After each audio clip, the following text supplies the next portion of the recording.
Excel में काम करते समय हमें अक्सर डेट टाइम के साथ इंटरेक्ट करना पड़ता है। जैसे डेट में वैल्यू है तो उसको कैसे हम एनालाइज करें, डेट्स को चेंज कैसे करें, फॉर्मेट कैसे चेंज करें, या फिर उस डेट को स्पेसिफिक डे कौन सा है ये कैसे पता लगाएं, उस मंथ में कितने दिन हैं ये कैसे पता लगाएं। ये सारे काम के लिए हमें डेट फंक्शन का यूज़ करना पड़ता है। Hello friends, welcome to the smart manager series.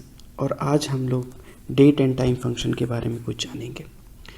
सबसे पहले हम लोग स्टार्ट करते हैं डेट के कॉन्सेप्ट के बारे में कि आखिरकार एक्सेल में डेट का ये जो कॉन्सेप्ट है वो वर्क कैसे करता है। तो डेट जो है वो बेसिकली एक नंबर टाइप है, एक नंबर फॉर्मेट है। अगर आप फॉर्मेट सेल्स में जाओगे तो that is a type of number. But ये वर्क कैसे करता है, क्योंकि डेट में 3 चीज़ें होती हैं। एक तो डेट होता है, दूसरा मंथ होता है और तीसरा ईयर होता है। इसके अलावा टाइम भी होता है जो कि आवर्स, मिनट्स और सेकंड्स में रिप्रेजेंट किया जाता है। तो टाइम के बारे में उतना ज़्यादा डिटेल में हम लोग नहीं जाएंगे। डेट फंक्शन को ज़्यादा इस्तेमाल हम लोग जनरली करते हैं, इसीलिए डेट के ऊपर वर्क करेंगे।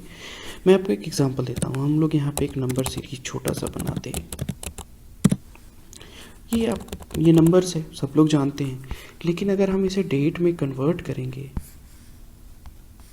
शॉर्ट डेट करके देखते हैं, तो ये डेट बन जाता है 1/1/1900, 2/1/1900। तो एक्सेल को जो पहला दिन पता है जो एक नंबर से आता है वो है 1/1/1900 और यहीं से सीरियल नंबर स्टार्ट होता है। लेट से अगर हम आज का डेट डाल देते हैं जो कि टुडे फंक्शन से आ जाता है, कंप्यूटर बता देता है, और इसको अगर हम जनरल में करके देखें तो ये है 44,576। मतलब कि 1 जनवरी 1900 से अभी 44,576 दिन बीत चुके हैं। डेट में बेसिकली हम लोग 3 चीज़ों का इस्तेमाल करते हैं, that is day, month and year. Day में जो होता है वो 1 से लेके 31 तक के नंबर्स हो सकते हैं। मंथ में जो होता है वो 1 से लेके 12 तक के नंबर हो सकते हैं। और ईयर में 1900 के ऑनवर्ड्स जहाँ तक भी आप ईयर लेना चाहो ले सकते हो इसमें। और ये सीरियल नंबर काउंट होता है 1 2 3 4 जैसा मैंने आपको बताया। डेट फीचर को और थोड़ा अच्छे से जानने के लिए आइए हम लोग एक छोटा से डेटाबेस पे काम करके देखते हैं कि कैसे ये वर्क करता है। जैसे मेरे पास यहाँ पे कुछ लिस्ट ऑफ सैम्पल डेट्स हैं जिसके ऊपर आज हम लोग वर्क करेंगे और देखेंगे कि कैसे ये फंक्शन करता है। सबसे पहले मान लीजिए कि अगर हमें कोई डेट दिया हुआ है, उसमें से कौन सा दिन है, डे है, वो हमें निकालना है। तो it's a simple formula, day और सीरियल नंबर, जैसा मैंने बताया 1 2 3, इस डेट का सीरियल नंबर क्या है वो हमें पुट करना होगा। तो ये बता दिया कि 6 तारीख है। अगर इस दिन कौन सा दिन पड़ता है वो जानना है हमें, तो हमें टेक्स्ट फंक्शन का इस्तेमाल करना पड़ेगा। टेक्स्ट, ये डेट हमने ले लिया और इसके अंदर हम लोग डे डाल देंगे। अगर हम डी लिखते हैं तो ये 6 तारीख देगा। डी लिखते हैं तो ये दिन दे देगा। जैसे आप इसको एक बार इंटर करके देखो, दिस इज़ मंडे। अगर आपको कंप्लीट डे चाहिए, MON नहीं, पूरा MONDAY चाहिए, तो यहाँ पे 4D दे दो, तो दैट विल बी कंप्लीट। इसको इसी तरह से मंथ अगर चाहिए तो हम लोग मंथ फंक्शन का इस्तेमाल करेंगे और सीरियल नंबर के रूप में इस डेट का सीरियल नंबर अगर हम सेलेक्ट कर लेते हैं तो ये आ गया। मतलब 9वां महीना चल रहा है। इस मंथ को अगर हम मंथ में नंबर्स वर्ड्स में लिखना चाहें तो कैसे लिखेंगे, तो टेक्स्ट फंक्शन का इस्तेमाल करेंगे। इस डेट को सेलेक्ट करेंगे और ब्रैकेट में MMM लिख देंगे। MMM से छोटा मंथ आ जाएगा, ACP आ जाएगा। और अगर हमें पूरा सितंबर चाहिए तो 4M डालेंगे, पूरा सितंबर आ जाएगा। उसी तरह से अगर हमें ईयर करना है तो ईयर फंक्शन का इस्तेमाल करेंगे और यहाँ पे हमारे लिए ईयर आ जाएगा। Now this is very important thing कि उसी तारीख को पिछले साल कौन सा दिन था अगर हमें निकालना है तो कैसे निकालेंगे। सबसे पहले तो पिछले साल का वो तारीख निकालना पड़ेगा हमें। उसके लिए हम लोग डेट फंक्शन का इस्तेमाल करेंगे। डेट फंक्शन में आपको 3 इनपुट्स देने होते हैं, that is year, month and day.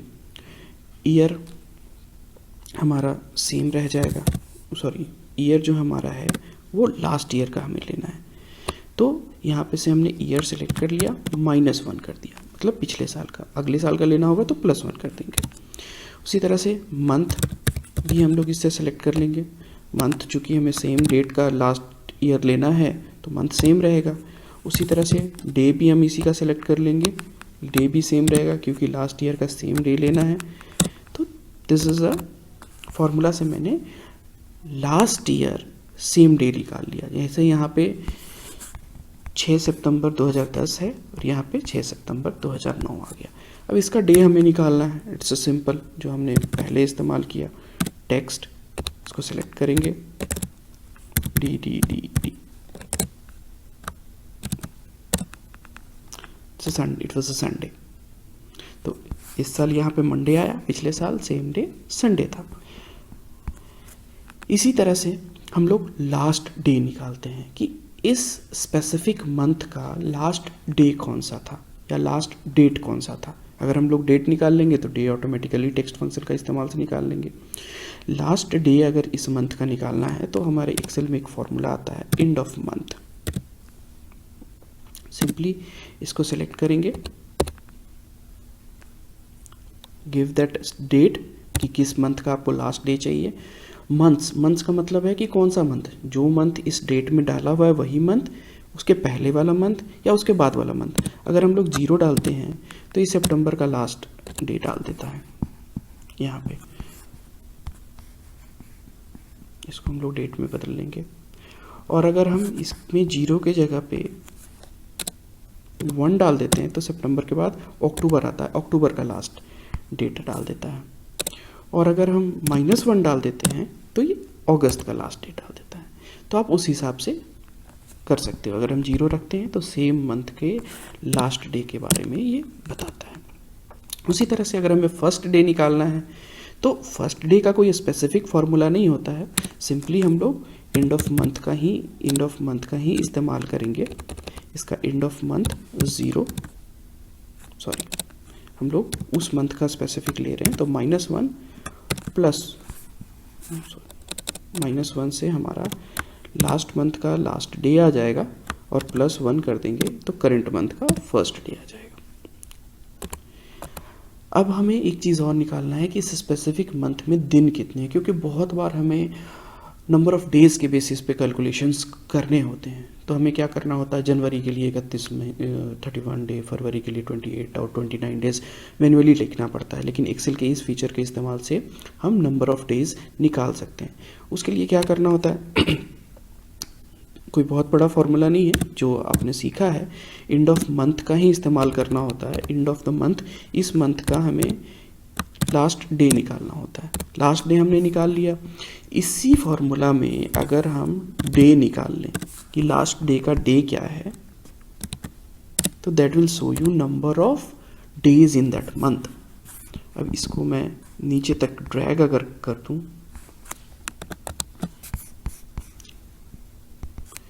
तो आप देख सकते हो कि ये फॉर्मूला सारे में डिज़ायर्ड आउटपुट्स दे दिया। जैसे यहाँ पे आपका अक्टूबर मंथ है तो 31 डेज़, 30 डेज़ जिस मंथ का, जैसे यहाँ पे फरवरी मंथ है 2000, यहाँ पे ये डिपेक्ट कर रहा है 2020 के लिए, तो 2020 में 20 लीप ईयर था तो ये 29 डेज़ दे रहा है। तो इसी तरह से ये फंक्शन करता है। एक और जो बहुत इंपॉर्टेंट फीचर है डेट का, कि हम अपने डेट को किस तरह से रिफ्लेक्ट कराना चाहते हैं, जो प्रेजेंटेशन होगा वो किस तरह का होगा। जैसे यहाँ पे शॉर्ट डेट का प्रेजेंटेशन है जिसमें डेट आगे है, मंथ बीच में है एंड ईयर सबसे लास्ट में है। इसको हम अपने डिज़ायर के हिसाब से बदल सकते हैं। एक तो है कि यहाँ पे जब आप डेट पे क्लिक करोगे कुछ ऑटो फॉर्मेट्स आपके पास अवेलेबल है। जैसे मैं अगर ये सिलेक्ट कर लेता हूँ तो इस तरह से मेरा डेट आ जाता है, जिसमें आपको डे भी आ जाता है, डेट भी आ जाता है, मंथ, ईयर, सब तरह से पूरा डिटेल्ड में आ जाता है। लेकिन आपको कोई स्पेसिफिक फॉर्मेट चाहिए कि इसी तरह से आना चाहिए, तो आप कस्टम में जाके इसको सिलेक्ट कर सकते हो। जैसे यहाँ पे आपको किस तरह से चाहिए, डेट, मंथ, ये सारा यहाँ पे अवेलेबल है। आप कस्टम में इसे सेलेक्ट कर लो। मैंने आपको बताया था कि अगर 2 बार डी लिखेंगे, MM लिखेंगे तो वो मंथ का नंबर आएगा, 3 बार MM लिखेंगे तो शॉर्ट मंथ आएगा, 4 बार MM लिख देंगे तो वो फुल मंथ आएगा। तो तो जनरली हम लोग इसको प्रेफर करते हैं। तो ये इस तरह से हमारा डेट आ सकता है। तो यहाँ पे जा कर के कस्टम्स और डेट इन दोनों के मदद से आप अपने डेट का प्रेजेंटेशन चेंज कर सकते हो। कैसे आप रिफ्लेक्ट करना चाहते हो उसे चेंज कर सकते हो। कैसा लगा आपको ये फीचर और कैसा लगा आपको ये वीडियो, कमेंट सेक्शन में ज़रूर बताएं। अपने दोस्तों के साथ शेयर करें, सब्सक्राइब करें हमारे चैनल को इसी तरह के वीडियोस के लिए। Thank you very much.